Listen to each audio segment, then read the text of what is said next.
Welcome to Chris Budget Gear Reviews. Today we're going to be taking a look at the Ozark Armament 45-degree offset iron sights.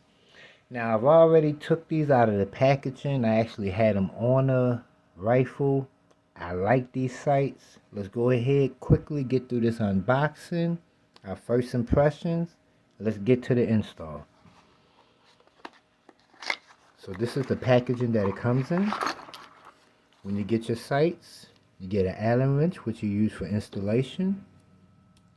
You get your front sight. Got a good sturdy front sight post. I like how that locks into there. No wiggle. Look like it'll be able to withstand recoil and heavy use.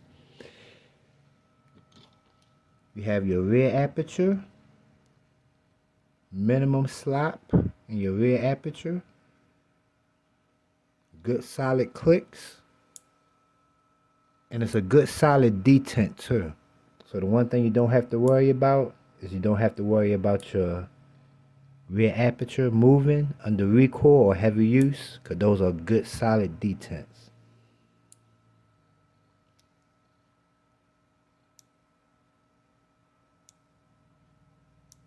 Good solid detents. This is the locking mechanism.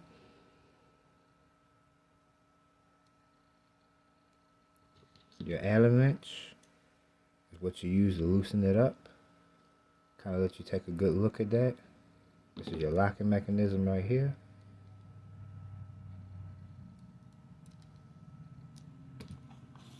Let's go ahead and get to the install portion. That's the part that you really want to see.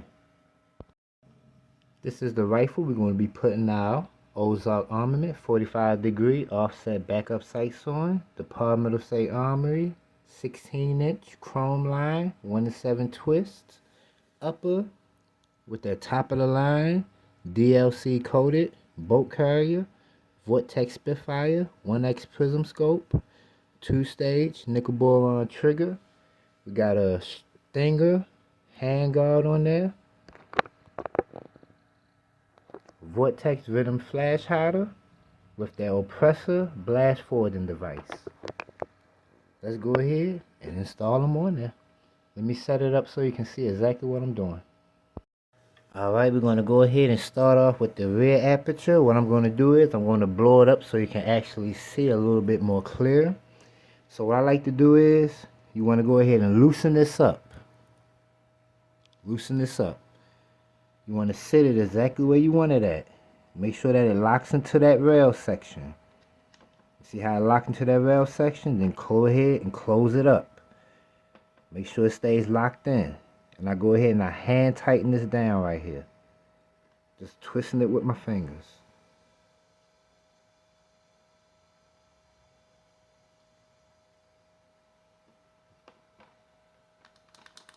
There we go. So we got it right where we want it at. I'm going to go ahead, pull it back. We're going to go ahead, tighten it down. Let's go ahead and make it hand tight for now. That's a good solid lockup. No wiggle, no movement. Kind of taking my hand, hitting it. It's not going anywhere. Good solid lockup. I like that right there. Now, I know y'all saying, Chris, why are you beating on your rifle? I'm using these for duty purposes, so I want to go ahead and see that once I put these on here, and I haven't even locked it all the way down, that these sights aren't going to move. Everything's good, locked in. So, we see that this is a good solid locking system that they have right here. After I go ahead and decide to go ahead and put these on here, put some blue Loctite on here, get a good, real good twist on there, we good to go. I feel confident that these aren't going to move from off of there. Let's go ahead, move to the front sight.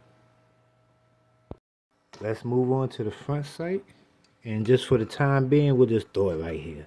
I'll probably move it all the way to the front of the rail later on. But we'll just throw it right here for time being. Once again, repeating the same process. Hand tighten that down. Make sure that it's securely fit on the rail. Get it good and hand tight.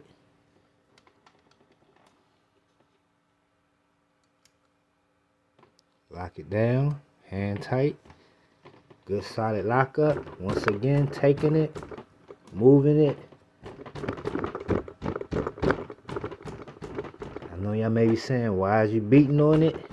We using this for duty purposes. So if I need to drop down in the prone, roll to the left, roll to the right, want to make sure that this can withstand recoil. And of course, we're going to be taking these to the range. This is just initial testing right here. Good solid lockup. I mean, I don't see no play in it. I mean, I think we got us a winner. So, that's the install. But if you stick with me for another minute, I got something interesting that you may want to tune into. So if you're still tuned in, this is a little tip on these 45-degree sights. And I'll probably do a separate video on this.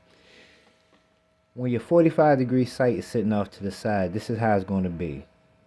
What you want to do is, you want to use this part right here, that flat area right here. You see that right there? You want to use that to let you know that you are at an exact 45-degree angle. If you zero it and this area is flat to your horizon, then when you come from this area to a 45-degree, all you have to do is ensure that this is flat to your target, if you understand what I'm saying. So that's just a quick little tip on using 45-degree sights. You could do the same thing if it's an optic. Use that bottom shelf of your optic and make sure that that is flat to the horizon, if you understand what I'm saying. Because if I zero it and this is flat to the horizon, then when I come up to the 45-degree, all I need to do is ensure that this is flat to the horizon the same way it was when I zeroed. So that's just a quick little tip on the 45-degree sights. I do a whole separate video on that, explaining that, but hopefully this helped y'all out. I really like these sights, and I think we got us a winner. I really do.